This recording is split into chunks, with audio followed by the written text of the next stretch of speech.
Hello everyone. I would like to share with you two decks I've gotten in 2025.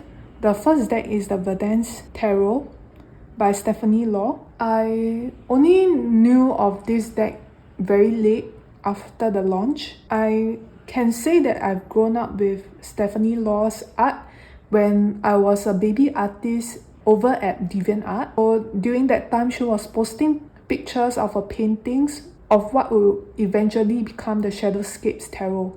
But by the time it was published, I was still very young to buy any decks, and I wasn't that interested. When I was older and I knew of a Shadowscape, I also know of the reviews that say that it was too small, you cannot see the art pieces close up, so I did not get that deck at all. But when I saw this deck, I could see that her skills has drastically improved from the previous time where she has her Shadowscapes painting on the sites.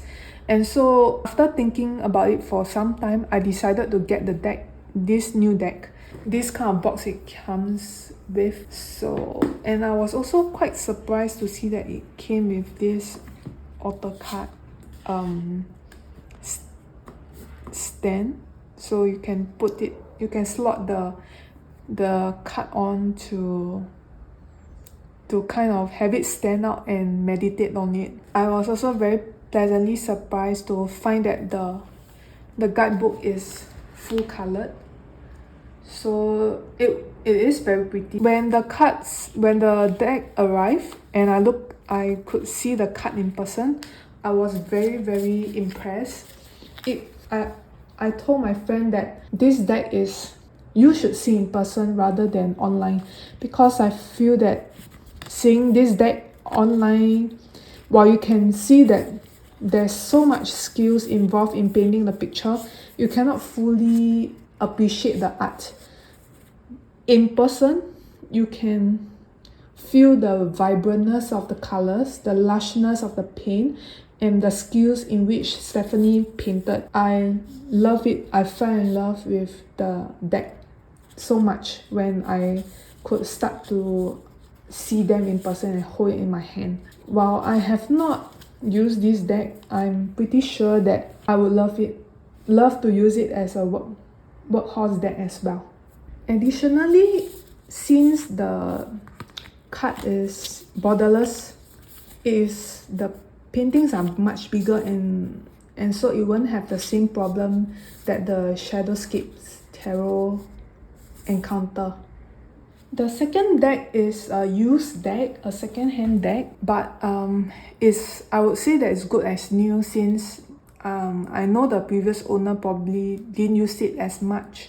But I asked for it from her and she gave it to me for free. She gifted it to me. So it's the Liquid Crystal Oracle from Justine Monkeha Asa. This is probably not the kind of new age I resonate with now, but why do I still love it? I love it because I did not really like it at first glance, because to me the cards, if you look at the colors and the way the cards were designed, it looks very campy to me. So you have a sigil in the middle, followed by certain colors that corresponds to the crystal, and the way it is, there's some difference around the sigil, but it does look very similar at first glance. So it is a bit too campy for me, especially with this type of borders. And I do not really like that it is too new age. So what do I mean by this? You can see that it has the name of a crystal deva on it, and these two symbols here corresponds to the Atlantis cities. Let me take out the city number in Atlantis. And I do not subscribe to the legend of Atlantis in this type of way, so it was very campy to me.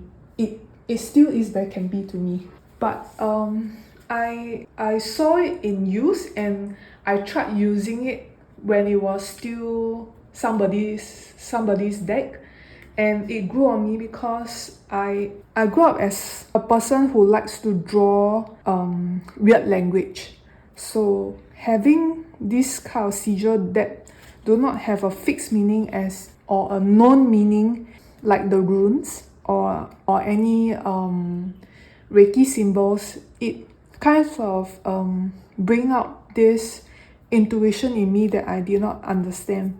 When I used it in readings previously, I felt that it helped me go into some kind of energetic state very quickly. That was why I decided to ask for this deck, since I know the person no longer use it as much. When I was young, I read a lot about the lost continent of Atlantis and Lemuria. I grew up on it basically. Like I said, I do not subscribe to this kind of thinking anymore, but to see it in certain way, it also helps me like recall my roots as a child, when I really like all these legends and the kind of wonder and curiosity that I had while I was reading all these stories. I am excited to work with it as its new owner now. What kind of decks have you acquired in 2025 and you were the most amazed or surprised by? Share in the comments below. Bye bye.